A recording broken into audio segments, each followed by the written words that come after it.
বন্ধুরা, স্বপ্ন তো আমরা সবাই দেখি। এমন কিছু স্বপ্ন থাকে যা আমরা ঘুমিয়ে দেখি, আর কিছু স্বপ্ন থাকে যা আমাদের ঘুমাতেই দেয় না। সেরকমই এক স্বপ্ন পূরণ করতে আজকে সকাল সকাল 10ই এপ্রিল 5টার সময় বেরিয়ে পড়লাম হচ্ছে কলকাতা থেকে দার্জিলিংয়ের জন্য। বাঙালি দীপুদা কমপ্লিট করতে এই টাইমটাই মনে করলাম হচ্ছে সব থেকে বেস্ট টাইম। বাড়ি থেকে আমাদের দার্জিলিংয়ের ডিস্টেন্স হচ্ছে টোটাল 635 কিলোমিটার। তো আজকে আমরা ডাইরেক্ট দার্জিলিং যাব না, এখান থেকে আমরা ডাইরেক্ট যাব হচ্ছে শিলিগুড়ি অবধি, যেটা আমাদের এখন ঘড়িতে রিচ টাইম দেখাচ্ছে হচ্ছে 5টা 45। আমরা জানি যে গুগল ম্যাপে যা টাইম দেখায় সেই টাইম অনুযায়ী আমরা পৌঁছাতে পারবো না, কারণ আমাদের তার মাঝখানে কিছু টিফিন করতে বা দাঁড়াতে হবে। তাই মোটামুটি ধরে রাখছি 7টা থেকে 8টার মধ্যে আমরা শিলিগুড়ি ঢুকে যাব। তো আজকে গিয়ে শিলিগুড়িতে আমরা কোনো হোটেল বুক করে নিই, আশা করছি ওখানে গিয়ে হোটেল পেয়ে যাব। কোনো মেক মাই ট্রিপ বলো বা যে কোনো নর্মাল কিছু থেকে আমরা হোটেল বুক করে নেবো। তো আজকে রাতটা ওখানে থেকে পরের দিন সকালবেলা আমরা যাবো হচ্ছে দার্জিলিংয়ের জন্য।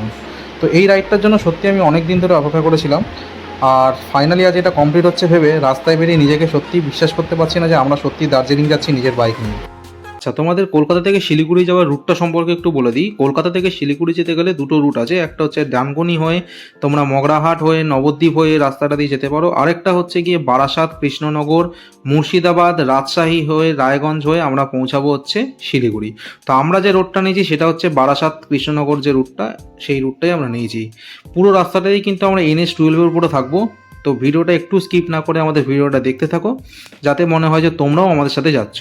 তো আজকের এই রাইডিংয়ে আমার বেস্ট পার্টনার হচ্ছে গিয়ে আমার ওয়াইফ, যাকে নিয়ে আমি চললাম হচ্ছে দার্জিলিংয়ের জন্য। এখন আমরা নিমালিপুর ক্রস করছি। নিমালিপুর ক্রস করে আস্তে আস্তে এগিয়ে যাব হচ্ছে আমাদের অভিষিক্তা বা রুবির মোড়ের দিকে। রুবির মোড় থেকে আমরা বাঁ দিক নিয়ে সোজা চলে যাব বারাসাত।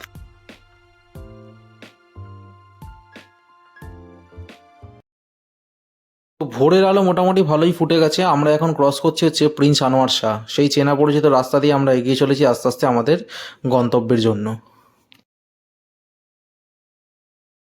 পৌঁছে গেছি যাদবপুর সিগন্যাল। কোনো বার এই সিগন্যালটা খোলা থাকে না। এখন বাজে হচ্ছে 5টা 23। কালকে স্কোয়ার প্যাকটা আমি বড় কাছারিতে পুজো দিতে গেছিলাম, ওখান থেকেই কিনেছিলাম। ভাবলাম দার্জিলিং যাচ্ছি, এটা লাগাই ভালো লাগবে দেখতে। এসে গেছি আমাদের কালিকাপুর বাইপাস। সকাল সকাল রাইডে বেরোলে এতটা ফ্রেশ লাগে না নিজেকে, মানে কি বলবো।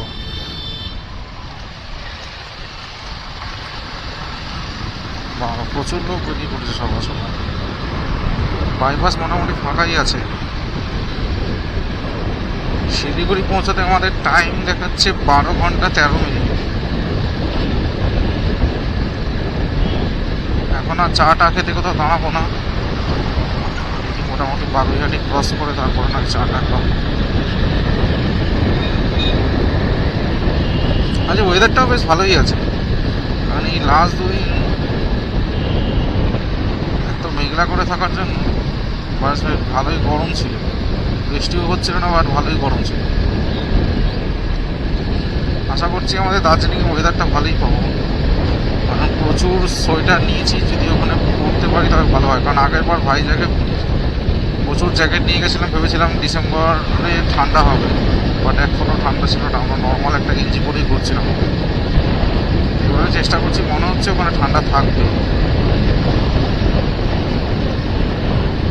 সকাল সকালে রাইডে বেরোনো না সত্যি মজাটাই আলাদা। ওয়েদারটা দেখো শুধু। সকাল সকাল রাইডে বেরোনো একটা ভালো প্লাস পয়েন্ট হচ্ছে, তুমি সকালবেলা রাস্তাটা ফাঁকা থাকাতে অনেকটা টেনে চালিয়ে নিতে পারবে।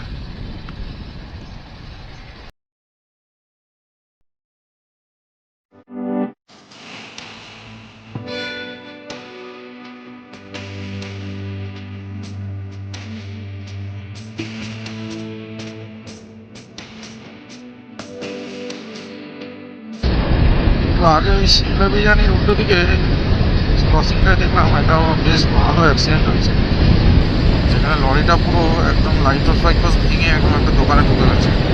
এই রাস্তায় বেরোলে না এত অ্যাক্সিডেন্ট দেখা যায়।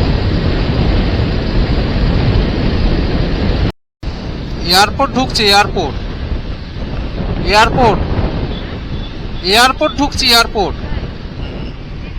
তো আমরা এবারে হাইওয়ে পেয়ে গেলাম। হাইওয়ে পেয়েই আমাদের পেয়ে গেলাম হচ্ছে প্রথম টোল প্লাজা। কলকাতা থেকে শিলিগুড়ি যাওয়ার আমাদের প্রথম টোল প্লাজা আমরা ক্রস করছি। জানি না কতগুলো টোল প্লাজা পড়বে, বাট প্রত্যেক কটা মনে রাখার চেষ্টা করবো যে টোটাল কটা টোল প্লাজা আমরা ক্রস করলাম। তোমরাও আমার ভিডিওর সাথে থাকো, বলো আমি টোটাল কটা ক্রস করলাম টোল প্লাজা। যদি মনে না থাকে তোমরা আমাকে কমেন্ট সেকশনে জানিও। রোদের তাপমাত্রা কিন্তু বেশ ভালোই আছে, কারণ রাইডিং জ্যাকেট পরে বেশ ভালোই গরম লাগছে। তো আর একটু সামনে গিয়ে আমরা একটু দাঁড়াবো, ওখানে চা টা খাবো, একটু জলের বোতলও কেনার আছে। কারণ জল যদি না খাই তাহলে শরীরটা প্রচণ্ড ডিহাইড্রেটেড হয়ে যাবে। তো এরপরে কী হবে, আমাদের চালানোর ক্ষমতাটাও আস্তে আস্তে কমে আসবে আর এনার্জিটাও কমে যাবে।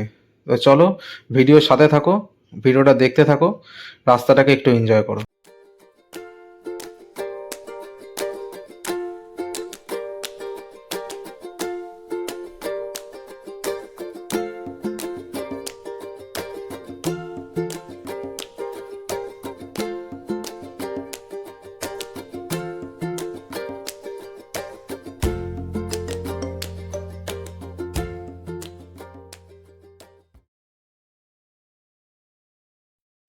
দেখতেই পেলে আমরা টানা 1.5-2 ঘন্টা একসাথে রাইড করার পর তারপরে প্রচণ্ড জোরে খিদে পেয়ে গেছিলো, তাই রাস্তার ধারে একটা ধাবায় দাঁড়িয়েছিলাম কিছু টিফিন করতে।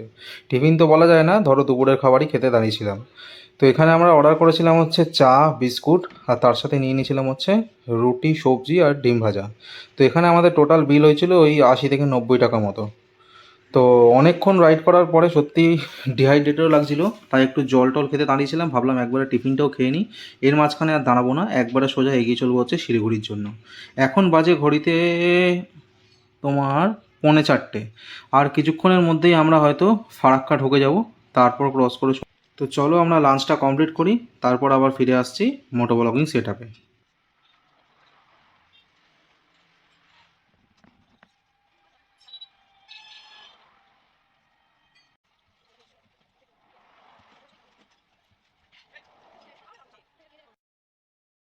আমরা দেখতেই পেলে আমরা দুপুরের লাঞ্চটা কমপ্লিট করে এখন আবার বেরিয়ে পড়লাম হচ্ছে শিলিগুড়ির জন্য।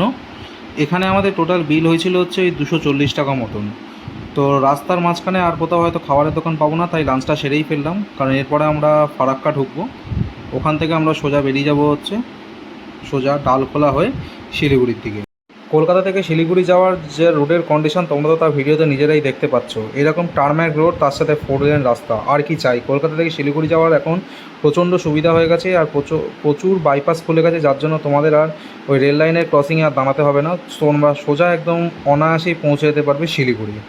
বাইক চালাতেও তোমাদের কোনো প্রবলেম হবে না, রাস্তা পুরো একদম সমান। তো রাস্তার কন্ডিশন তো তোমরা আমার ভিডিওতে দেখেই নিলে, তারে আর ওয়েট করে লাভ নেই। তোমরাও বেরিয়ে পড়ো কলকাতা থেকে শিলিগুড়ির জন্য, এরপরে দার্জিলিং আরও বিভিন্ন নর্থ বেঙ্গল এক্সপ্লোর করো। আমার মতে বাইক নিয়ে যাওয়াটাই সবথেকে ভালো, কারণ হচ্ছে তুমি নিজের মতন যেখানে ইচ্ছা দাঁড়াতে পারবে, নিজের মতন সব কটা জায়গা এক্সপ্লোর করতে পারবে।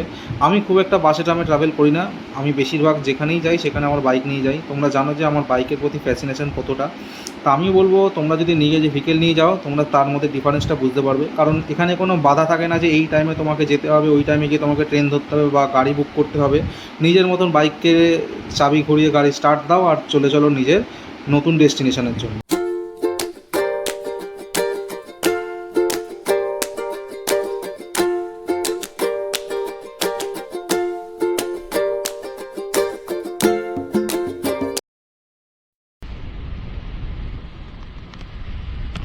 তো ঘড়িতে বাজে 4:06, আমরা ঢুকে গেলাম ফারাক্কা। আমরা ফারাক্কা ব্রিজ ঢুকে গেছি, ফারাক্কা ক্রস করছি আমরা। দেখো এত বড় একটা ব্রিজ, তার অবস্থা করে রেখেছে দেখো ব্রিজটা, এক ফোঁটা কোনো মেনটেনেন্স নেই ব্রিজের। আমাদের সব থেকে বড় তাপবিদ্যুৎ কেন্দ্র দেখো, দেখো জলটাকে কীরকম আটকে রেখেছে বলে পুরো শুকিয়ে গেছে নদীটা। আর এদিকটা দেখো পুরো জলে টইটুম্বুর। এদিকটা মানে ব্রিজ তৈরি হচ্ছে বলে। হ্যাঁ, ও ট্রেন যাবে মনে হচ্ছে না, কিরকম জল শুকিয়ে কাজ হচ্ছে।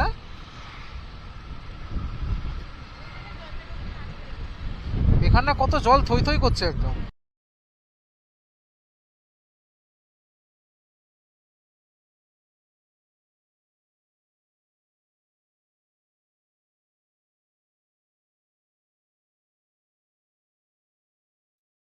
তো শিলিগুড়ি ঢুকতে আর আমাদের ধরে রাখো ওই 50 থেকে 60 কিলোমিটার মতন বাকি আছে। দেখতেই পাচ্ছ পুরো সন্ধে হয়ে গেছে এখন।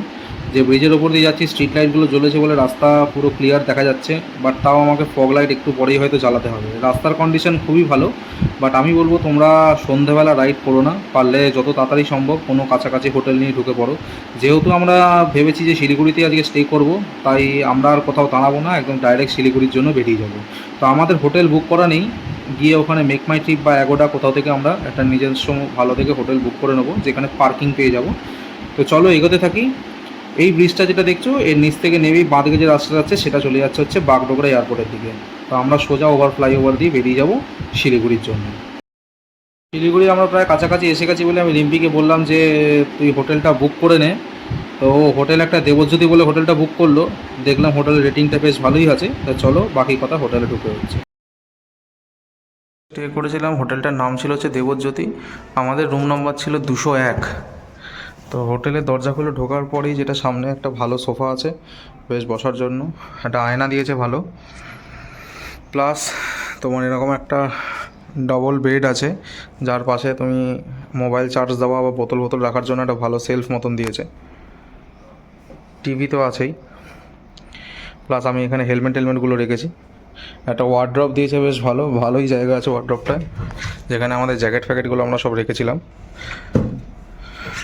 বাথরুমটাও নো ডাউট বেশ ভালোই পরিষ্কার, আর বেশ বড় রুম বাথরুমটা। আর সব থেকে ভালো হচ্ছে একটা ব্যালকানি আছে এখানে, এটা খোলার পরেই তুমি একদম রাস্তার ভিউটা পাবে, পুরো একদম রাস্তার ওপরেই রয়েছি পুরো।